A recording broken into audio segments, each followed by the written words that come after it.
will worship you. I will worship you. I will worship you always. Everything in my life. And I will worship you. I will worship you. I will worship you always. And I will worship you. I will worship you. Lift up your voice this morning. I will worship God, worship and praise. Amen. Hallelujah. and I will worship you. I will worship you. I will worship you always. And I will worship you. I will worship you. I will worship you always. Father, we're on our knees with every heartbeat. We bring you this offering. Oh Lord, come and fill this place. Father, we're crying out. Spirit, we need you now. Glorious love surround. And I will worship you. I will worship you. I will worship you always. And I will worship you. I will worship you. I will worship you always. Come on, lift your hands and sing it out. And I will worship you. I will worship you. I will worship you always. We worship you. And I will worship you. I will worship you. I will worship you always.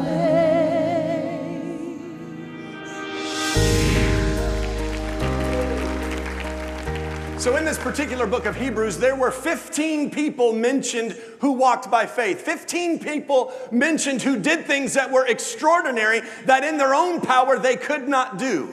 But what's interesting to me is that of the people in the Gospels, from Genesis to Revelation, what we see are 3,237 people mentioned who all had the opportunity to walk by faith. And yet we see in this book just 15, 1/2 of 1%, who had extraordinary faith.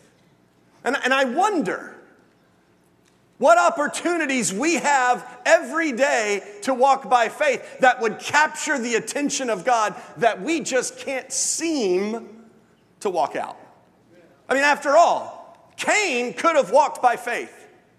He chose not to. So it was Abel who was mentioned. King Saul could have walked by faith, but he chose not to. Therefore, it was King David who was raised up, who was mentioned. I heard somebody use the word awesomer the other day. It's not a word probably, but I liked it. He talked about all the advancements that we have in humanity. And then he began to then talk about the ways that we still live and the struggles that we still have. And he said, I wonder why we aren't awesomer. Think about this in a spiritual perspective. We have the lives of the saints who went before us, generations who lived between them and us. We have vlogs and blogs, and we can watch videos, and we can go to church as many times as we would like to go. We have conferences and meetings and everything you can imagine. And are we awesomer? Maybe the better question is, why aren't we awesomer more often? Because I think that we do have those moments where we just get it right. The other day I was dropping the kids off to school and then driving to work, And on my way, I just happened by this sidewalk where this little lady was clearly exercising, but she was exercising by faith.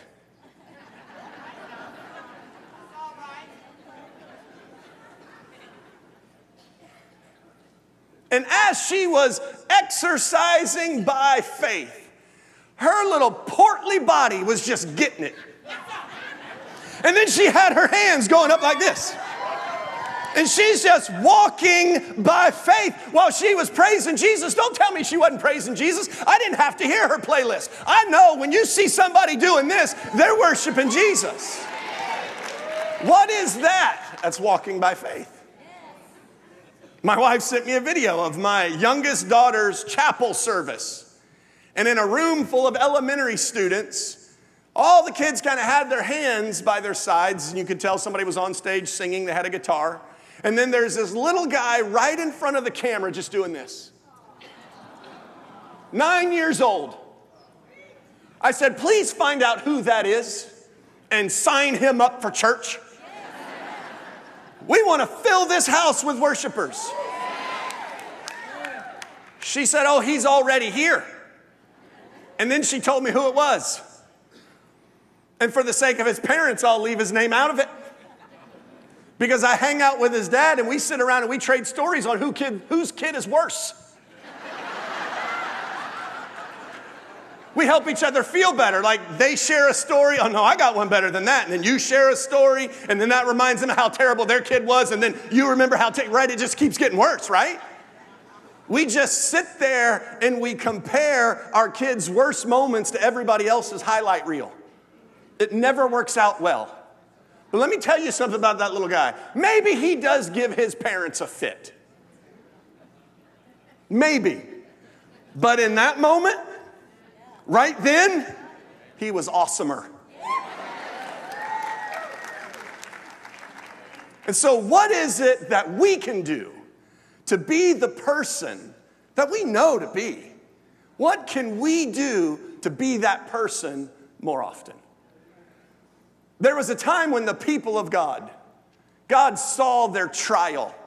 He saw the pain, their lifestyle. They were living in bondage as slaves. And he sent a leader to move them from slavery to freedom. And last week we read that every single one of them, they literally crossed a Red Sea by faith. All of them by faith, from bondage to freedom. They walked, not wandered, they walked in the wilderness from where they were to the edge of the place where God was calling them. It took them about 3 years to get there. On the way to there, they stopped off at a huge mountain and received the law of God so that they knew how to live. On the way there, God began to feed them manna from heaven. On the way there, God gave them water out of a rock when they had nothing. On the way there, God gave them victories over their enemies. 3 years, they were growing and expanding and progressing by faith. And then they came to the moment that their faith was being built up for. And God said, there's your land. And so their leader sent spies in to check the land out and just make sure it was exactly what God said it was going to be. Don't get nervous about making sure something is what God said it was going to be. There's nothing wrong with due diligence. They went in, they came back, and here's where the problem begins. They walked by faith 3 years earlier. Now, I don't know about you and water and land, but if I saw water parted,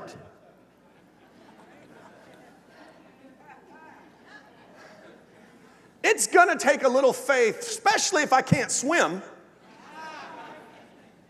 It's a little muddy. Is it going to make it? Is it going to stay? Like, is this going to work all the way across the Red Sea? Each step, they had greater trust being built in them in God. With each step, every moment that water stayed beside them instead of on top of them, their faith was growing. And now 3 years later, God's saying, that's yours. I would like to think that I would have been one of the ones to say, yeah, let's do it. But the giants were big. And the walls around the city were quite fortified. And as impossible as that water looked, maybe it didn't look as impossible as a giant with a spear. And they came back and they said, we can't do this. We cannot do this. It's exactly what God told us it was going to be, but we can't. It was a moment when they could not afford to not be awesomer, because that was their shot. And let's pick it up, because I dare say we have opportunity for the same mistake, but by the grace of God, we will not make it. In Numbers chapter 14, beginning at verse 4, it says, so they said to one another, let us choose a leader and go back to Egypt. Then Moses and Aaron fell on their faces before all the assembly of the congregation of the people of Israel. And Joshua the son of Nun and Caleb the son of Jephunneh, who were among those who had spied out the land, tore their clothes and said to all the congregation of the people of Israel, the land which we passed through to spy it out is an exceedingly good land. If the Lord delights in us, he will bring us into this land and give it to us, a land that flows with milk and honey. Only do not rebel against the Lord and do not fear the people of the land, for they are bread for us. Their protection is removed from them, and the Lord is with us. Do not fear them. Then all the congregation said to stone them with stones. But the glory of the Lord appeared at the tent of meeting to all the people of Israel. Now, I think it's important that we note right out of the gate that the people looking for a leader to walk them back to Egypt, the same people that wanted to grab stones and stone two people with the report that was in agreement with God, all of those people were God's people. All of those people for 3 years had been guided by the cloud, and they'd been guided by a pillar of fire. All of those people who were saying, we cannot do this, let's go back to Egypt, every one of them had been eating manna for 3 years. Every single one of them. They were the same ones whom God said, I gave you this so that you would understand that man cannot live by bread alone, but by every word that proceeds from the mouth of God. They all had the same opportunity. 12 spies go in, 12 spies come back. 10 said, we cannot do it. How did the two live so differently that when they found themselves in the promised land, something was awakened within them where they knew this is it? What was different about them? So let's just look at the words of Joshua and try and figure this out. Joshua starts his conversation like this. He says, if the Lord is with us. You know, it's not always yes. Everything that we decide that we want isn't always yes. There are those moments in following God where along the pathway we see something, it looks like what God said could be ours. But before we just reach out, it's always a good idea to discern within our heart, God, is this you? Joshua opens the conversation with, if the Lord is with us. He was never looking to his own strength, his own power, his own wisdom. Rather, he was always looking to the one who had the answer. If this is you. Then we see how this conversation just continues to progress, and he begins to bring out those things that have encouraged him and confirmed to him that the land is in fact what God said it would be. Because he goes from, if God is with us, to the Lord is with us. If to yes. How did he get there? Well, we need to first kind of take a survey of the land. In Genesis chapter 13 and verse 14, God's servant Abram was standing in the middle of the land that they had just surveyed. And while he was standing there, it says, the word of the Lord came to Abram and said, lift up your eyes. Let me just stop there for a minute. Look, I get it. sometimes the world can be discouraging. Sometimes we can face things at work, or we can face things at home with our spouse or our kids, or maybe family, relationships, whatever, and things just get a little bit frustrating. And as the things get more frustrating, we tend to look further down and further down and further down. Our shoulders slump, and all of the sudden hands need to be lifted that hang down, and heads need to be raised that are looking down, because I want to remind you, your help's not coming from the earth. Every good gift and every perfect gift comes down from heaven to earth. The answer is always up. And this is why when Abram was in that place where Lot had already walked away, we don't get into the emotions of this, but Abram didn't have a son. He raised his brother's son Lot as his own. And they came to a place and it wasn't working out right. And everybody was disagreeable and not getting along. And so Abram says to Lot, go just pick whatever you want and go there. And Lot sees a place that looks pretty amazing. Sodom just turned out to not be so amazing. So now Abram is walking in a land where God has called him, and he doesn't have his child that God had promised yet, and he hasn't been told that this is the land yet, and part of his family had walked away, and he's just sitting in a place. And what's the first thing that God says to him when he's in that position? Lift up your eyes. You will never see God looking at the earth. Lift up your eyes. I don't care what it looks like. I don't care what it sounds like. Lift up your eyes. When you find yourself in a place where you just can't hear and you can't see, lift up your eyes. God says, lift up your eyes and look from the place where you are. You can see God from anywhere. You just have to look up to see him. And when you see him, you'll be willing to leave where you are to go find him. But let's keep it where we are. Lift up your eyes from the place where you are. Look northward and southward, eastward and westward. And all the land that you see, I will give it to you and to your offspring forever. So there is the initial promise to Abraham and the people of God, the family that would follow from him. This land is yours. Then we find them in bondage.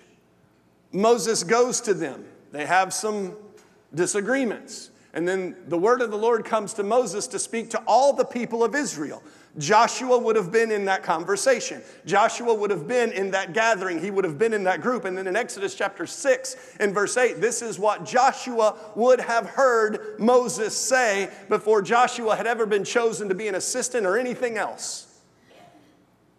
The Lord said to Moses, tell them, I will bring them into the land which I swore to Abraham and to Isaac and to Jacob, and I will give it to them as a possession forever. Do you see the language mirrored with what Joshua said? He didn't just say, this is God's will for us. He went and repeated the exact thing that God said. It's important for us to stay in the gospel enough that we can repeat his words instead of our own. He said, the Lord will bring us into the land and give it to us. That means there was a process that Joshua was looking to see. He wasn't just waiting for the land to be handed to him. Rather, he embraced the process of being brought into the land. Every single one of us are on a journey. We're either at the place where God has called us to be and we're going to have to do work there, or we're a little bit further away and we're in the process of being brought to it. But whether I'm here or whether I'm there, I'm still lifted up. I'm still looking to the place where he's calling me, and I'm going in that direction. Nothing in your relationship with God happens overnight. The process is there. I will bring you into the land and I will give it to you. We want to skip the being brought to the promise, and we just want the promise. And sometimes we give up because the journey from where we received the promise to where it actually manifests is a little longer than we want it to be, and we don't embrace being brought to the land. Don't get discouraged about being brought to the land. Be excited that the Lord is leading you to that place, and he's still there, because really he's all that you need anyhow. The actual promise is the bonus. As long as the Lord is with us, nothing else matters. So whether I'm being brought to or I'm standing in, if the Lord is with me, I have all that I need. So Joshua repeats. He declares the word of the Lord that, frankly, it seems like he'd been declaring the entire time. The Lord will bring us and the Lord will give us. The Lord will bring us and the Lord will give us. But how did he, after that, I mean, what were the other little things? Because I know a lot of people, and maybe you do too, and I know my moments. I know there have been times that I see a promise in the gospel, and man, I'm telling you, I write it down, I say it all the time, and nothing. Nothing. Discouraging. I'll write it prettier. I'll use calligraphy. And maybe I didn't write it down, in such a way that God was impressed by my handwriting. I'll even say it louder. I don't know about you, but if I'm praying, I'll pray the first time it was kind of low. But if I don't get an answer, I get louder, like God can't hear me. Right? So there are those times where I just feel like something's not working the way that it's supposed to work. And it's because there is more to the journey than just a declaration. And we see this in the life of Joshua. And the first thing that we actually see in him is not something that we all like to talk about. Actually, we don't really like talking about it at all, quite frankly. Exodus chapter 17 and verse 9. It says, Moses said to Joshua, choose men for us and go out and fight with Amalek. That was the command. And then it says in verse 10, so Joshua did what Moses told him to do. Joshua did what Moses told him to do. And then they won the battle. And then we see this in verse 14, where the Lord now says to Moses, write this whole event down in a book as a memorial and recite it in the ears of Joshua, that I will utterly blot out the memory of Amalek from under heaven. So we see the word of the Lord being given in Exodus 6 about where this land is. Joshua would have heard that conversation. Now we're in Exodus 17. Moses speaks directly to Joshua rather than Joshua saying, there are a lot more of them than there are of us. So maybe somebody is better to choose men and go out and fight. He didn't argue, he didn't complain, he just did what he was told to do. There's no such thing as walking by faith when we haven't first mastered this idea of submission. And this is something that our society, quite frankly, our generation, isn't preparing us very well for. Because we see every little thing that we don't like about systems or leaders or whoever, and we now talk about this whole thing about being like we're masters of our own world, of our own domain. We live by our own truth. Like, what's your truth? What's yours? I mean, it's like everything's getting so bizarre. But what it's ultimately doing is it's pulling us all outside of being submitted one to another. As we're not submitted one to another to the people whom we can see, we're no longer submitted to God to whom we cannot see. And so we find in the very beginnings of actually being able to walk by faith, there is the necessity of being submitted to the gospel. But because we're not submitted to one another, we're not submitted, quite frankly, to the gospel either. And so we're all living in places of rebellion. And when we're living in places of rebellion, we don't experience what God has for us because God doesn't reward rebellion. God rewards faithfulness. In order for there to be faithfulness, you have to be faithful to something. What is that? It's obedience to the word. Faithfulness is what is always going to be rewarded, not a great idea. You might have a better way to do it. You might have a better way to get from here to there than God does.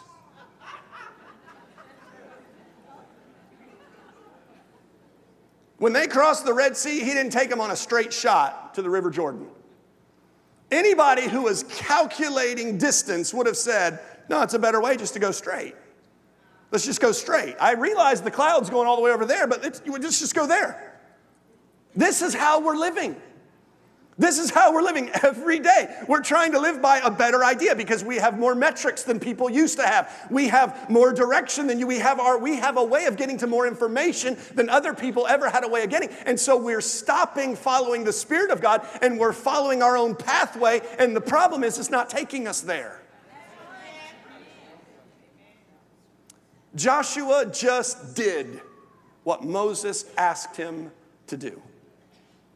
He just did it. And we can't walk by faith if we don't walk in obedience.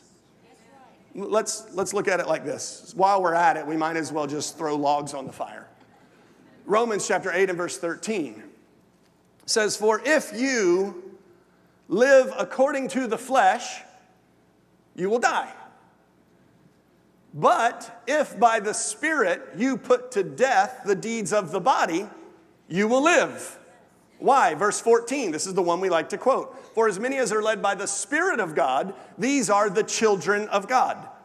The ones being led by the Spirit of God began their journey by putting to death the deeds of the body. That's not something that is unique to you. That is something that is unique to us. All of us are required to do the things that we can all do first, which is following the clarity of the gospel, which has already been spelled out for every single one of us. What is that? It's putting to death the deeds of the body. Think not that you will be able to follow the Spirit of God in understanding of who to marry and what career to choose and things that maybe haven't been outlined in the scripture, but those things He will reveal to you. Think not you will have those revealed to you if you first do not follow the Spirit of God and the words that He's already declared for you. Really long sentence, but you get the point.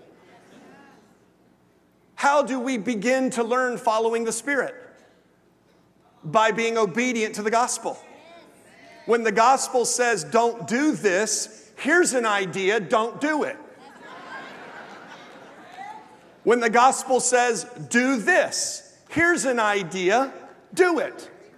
And when we find ourselves living in this relationship with the gospel of God, we now have an understanding of the movement and the voice of His Holy Spirit, so that when He says, there's the one, or when He says, that's the way, or He says, that's the direction, we can trust that because we already learned how to follow Him.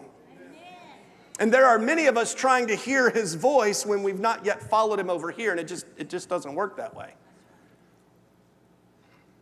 Jesus said this in multiple places. Revelation chapter 2 and verse 7, verse 11, verse 17, verse 29, chapter 3 and verse 6, verse 13, verse 22. He said it a lot. He said it in Matthew and Mark and Luke. He who has ears to hear, let him hear. Now, He spoke this the first time when He was face to face with His disciples. He was giving them directions. The directions that He was giving, they didn't really want to hear. And so upon the pushback, His answer to the pushback was, whoever has ears to hear, let him hear. That means it is our responsibility to put ourselves into a posture of obedience. In other words, we are willing to say, whatever you say, I'll do it. That's having ears to hear. No matter what's on the next page, some of you guys new to the gospel, you're like new to Christianity, and like with every page, there's something else it feels like God's asking you to do. Let me just help you out a little. Stop turning pages for a minute and do what's on the page that's in front of you. It's not a race. Don't worry about getting all the way down to the book of Revelation. You just read, and when you find a place that you're just not there yet, just pause. The next page will be there tomorrow. It may take you a week to get to the next page. That's okay. You just follow God in that space. You just learn to be obedient there. And when you're obedient there, turn the page. When you're obedient there, turn the page. When you're it will come. It will come. So He says, if you have ears to hear, let him hear. But this is how He says it, though, in the book of Revelation, because now He's already ascended, and now this is a supernatural conversation that He's having with His best friend John. He says, he who has ears to hear, let him hear what the Spirit says to the churches. So now there is this relationship between saint and church, saint and body, where now I'm not stepping out and hearing God somewhere over here without first hearing what He said to all of us. There is a corporate direction that we have all been called to, and from the direction, that corporate direction, there will come additional or unique instructions for how we can do the corporate thing. But that individual message is wrapped up in what we receive together. Let him hear what the Spirit says to the churches. I don't mean to step on any toes, but there is sometimes this idea, especially in charismatic circles, that would suggest, well, since I have the Spirit of God, that's all I need. No, that's not all you need. You've been baptized into Christ. What is that? That's his body. We've all been placed here together, gathered together. We need each other. Why? Part of it is because we're called to submit to one another. If we can't submit to one another in the house, we're not going to submit to him in our prayer closet. It's just the journey. It's just part of the journey of God taking us from where we are to the other place where he wants us to be. And that depends on hearing the Spirit of the Lord. And if I could just say this to some of you, really smart people, and I don't mean that facetiously. There are some of you that you just have been blessed with a higher IQ than the rest of us. You have high positions, you do very well, and at your fingertips there are a lot of metrics that help you make decisions. I just want to tell you, some of those are very good and they've been very useful to you, but there will come a point in your leadership where the answer isn't as clear as it should be in the metrics, and you need to learn to follow your heart. And if you can't follow your heart in the house, it's going to be complicated to follow your heart when you're leading a bunch of people behind you. But if you learn to follow in community, you will be able to lead in your position. Joshua learned to follow in community. The first thing he was told to do was go choose men and then go out and fight. And he was willing to do that. And then we see his position shifting a little. In Exodus chapter 24 and verse 12, there was the declaration in Exodus 6 that he declared. There was obedience in Exodus 17, which he obeyed. Now in Exodus 24 and verse 12, we see this moment happen in the life of Moses. God wanted to give Moses the 10 Commandments. He wanted to give Moses the law. And he says to Moses, "Come up to the mountain to me and wait there." And then it says Moses rose up with Joshua his assistant, and they went up to the mountain of God. When you find yourself living in obedience, you find yourself positioned for promotion. When you find yourself positioned in promotion, you will find yourself ever dependent now, more than ever maybe, on getting into the presence of God. Sundays they're not just a formality. Sometimes I think we just check boxes off, right? It's like, oh, there's a hurricane coming, but I guess it's a ways away. I'll go. I mean, there's nothing else to do. Hunting season's not for a couple of weeks. What about David? I was glad when they said unto me. I was glad. Let us go up to the house of the Lord. He said, as the deer literally pants for water, so my soul longs to be with you. He was talking about the temple when he was out in the wilderness. There was just something about being in the presence of God that he could not wait to get there. What is our posture when we wake up on Sunday morning? Do we wake up with an anticipation and an excitement to get ready to go fraternize with the saints? I cannot wait until those lights drop and all of a sudden this team gets up here and gives me words that I can connect my heart to and just glorify God. I can't wait to lift my hands. I can't wait. It is the foundation of my entire week. They went up to the presence of God and they waited. Waiting is something that's quite important in our relationship. It's not just getting into the presence of God. Sometimes I think we're content to just enjoy the goosebumps. I like the goosebumps. They're awesome. Nothing wrong with enjoying the goosebumps. But once we get there, getting there isn't the goal. It's the relationship. It's the conversation when we get there. I like going up to the mountain. I like going up. But I've learned to love waiting. Because when you wait on him, it's in that place where revelation comes. It's in that place of waiting where you hear the answers to the questions that you just don't know yet. It's in the waiting that you receive the healing. It's in the waiting that you receive the freedom. It's in the waiting. It's the presence of God getting there. It's an understanding that God is here, but for what purpose? When Jesus was having this conversation with a group of people, it said in the book of John, it said that the presence of the Lord was present to heal. There was a reason. What was the waiting for? What was in his presence in that moment? Healing. Maybe it's something different, but we won't know if we never wait. If we just get into the presence of God and as soon as we feel the first goosebump, oh, that was awesome, I go to the bathroom. No, we wait on him for the answer because we don't always know what to do. We don't always know what to do with the toddler that's being horrific.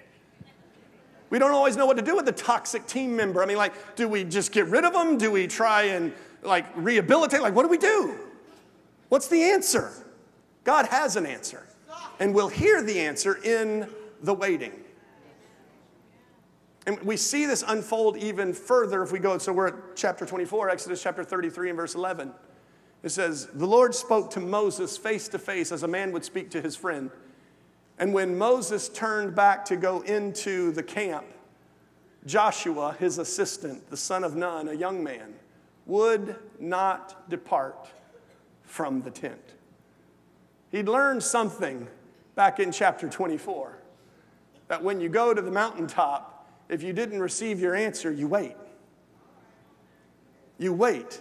And you receive the thing that you desire to receive. It was Moses that had the message to go out and say to the people. It wasn't Joshua's message. It was Moses' message. Joshua didn't receive something in that place. So what did he do? He just decided not to depart from the tent. Why? Because he loved being in the presence of God. Yes. Do we love to be in the presence of God?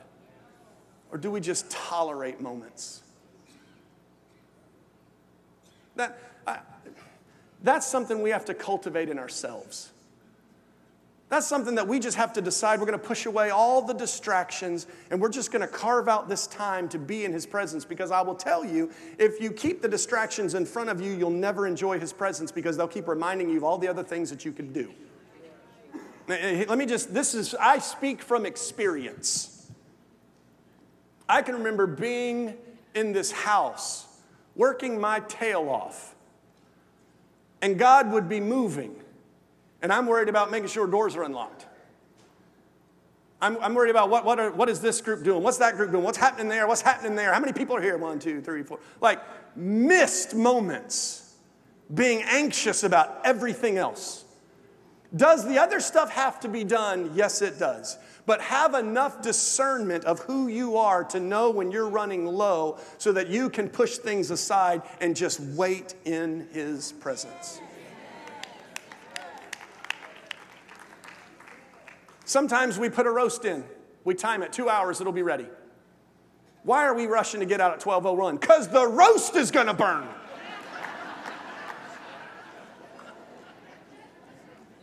Sometimes 5 guys will just do. They just have to do. My wife is the quintessential mother of 4, so I find myself around moms all the time. And I'm telling you, moms, they're like stressed out.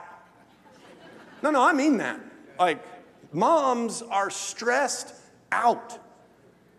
They're dragging kids here and there, and it's like if they're not doing this, you're, being a bad parent or something, and just stressed, always anxious. Always doing stuff. We see a similar scenario in the Gospels. Jesus is preaching in a house. Think about this. Jesus is in your house.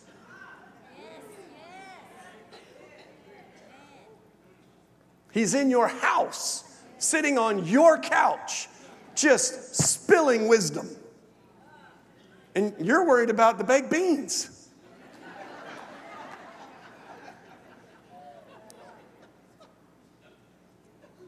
Mary and Martha, they're home. Martha's worried about the baked beans. Mary's sitting at the feet of Jesus. Finally, Martha comes and she says, hey, this is ridiculous. I'm just sitting around. I'm glad you're having a glory show, but there's work that needs to get done. And this is what Jesus says in Luke chapter 10 and verse 41. He says, Martha, Martha. If Jesus says your name twice, it's never good. I've learned this. If he says your name twice, you're in trouble. If you get just a Sean, it's all right. But Sean.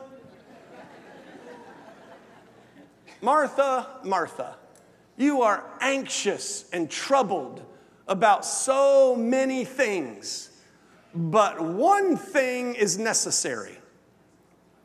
Mary has chosen the good portion, which will not be taken from her. There are 100 other things that you could be doing right now.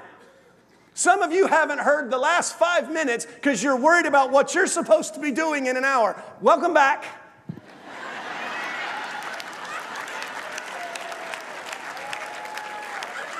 We could be busy and anxious about so many things, but one thing is necessary. Do we understand the one thing that is necessary on Sunday at 10:30? Do we understand the one thing that is necessary on the day that starts the rest of our week? Do we get it where we are willing to just step away from the chaos and silence the phone and turn everything off and just come down into the presence of God and wait on Him?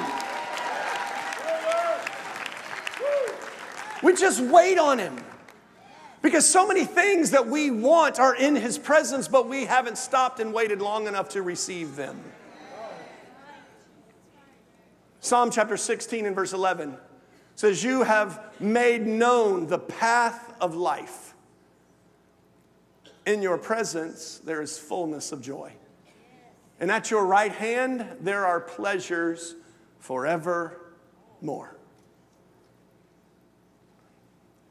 There is a path that brings you across everything that God has for you. This is why we follow Him. It's not paths plural. There is a path.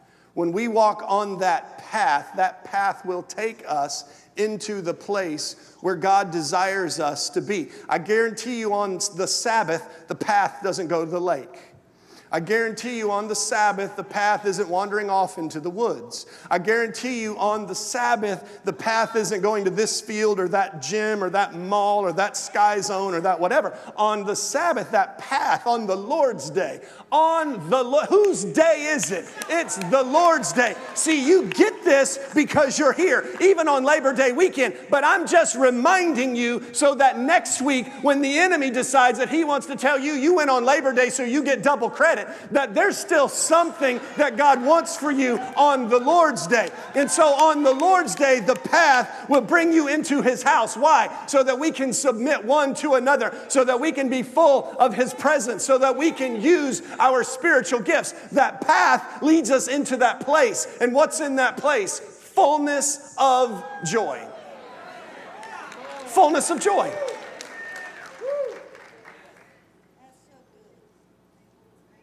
I'm not an overly happy person. I'm not. Like, I can be cynical. I can be negative. You can drop me in the middle of a room and I can see every single thing that's wrong. I raised 4 kids. There are times that I think this is like I'm the worst parent on the planet. These kids are out of control. They don't listen to a thing they're told. They're awful. They are going to grow up and this is awful. You know what keeps my chin up? The presence of God. Some of you, you're just happy. I envy you. I think you're awesome.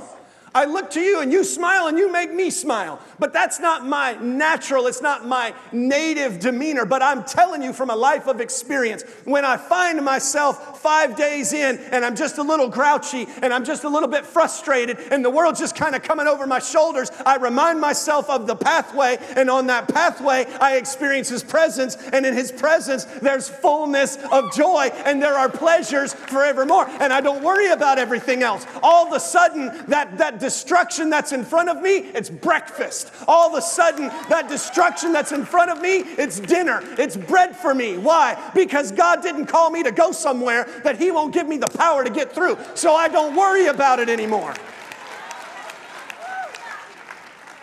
Joshua spent enough time in the presence of God that when he saw giants that were far superior to him, he said, they're bread.